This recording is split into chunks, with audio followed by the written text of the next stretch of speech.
Thank you so much. So చెప్పండి, మీ journey ఎలా start అయిందండి ఫస్ట్ ఆఫ్ ఆల్? యా అండి, నేను యాక్చువల్గా ఫస్ట్ అసిస్టెంట్గా చేశానండి. యువరాజ్ గారు నా ఫస్ట్ గురువు గారు, తర్వాత దేవరాజ్ గారు. ఆ తర్వాత నేను మెల్లగా రండి సర్దార్గా, రంగస్థలం, సైరా వీటి మూవీస్కి అసిస్టెంట్గా చేశాను. ఓకే. అవి చేసిన తర్వాత ఇన్స్టిట్యూట్కి వెళ్ళానండి, చెన్నై మైండ్ స్క్రీన్. సో అది ఇన్స్టిట్యూట్ అయిపోయిన తర్వాత వచ్చిన తర్వాత ఫస్ట్ మూవీ చేసింది శశివదనే. ఓకే. ఆ శశివదన గ్యాప్లోనే ది ట్రయల్ అని ఒక ఓటీటీ ఫిల్మ్ చేశాను. కంప్లీట్లీ 18 daysలో చేసాము ఆ సినిమా అంతా. సో అది రిలీజ్ అయిపోయింది, అమెజాన్ ప్రైమ్లో ఉంది. సో తర్వాత శశివదనే తర్వాత అగ్లీ స్టోరీ అనే మూవీ చేశాను.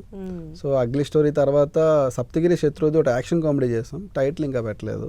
ఓకే. సో తర్వాత వెంటనే నాకు పిలిచి మారుతి సార్ ఈ మూవీ ఇచ్చారండి, మా బ్యూటీ అనే మూవీ. సో నా లైఫ్ని అది ఒక మార్చింది, టర్న్ చేసింది. ఒక టర్నింగ్ పాయింట్ ఏదైనా ఉందంటే నా లైఫ్లో బ్యూటీ అండి. సో బ్యూటీ ఫస్ట్ రిలీజ్ అవబోతుంది, అదే హ్యాపీ ఉంది ఇంకా.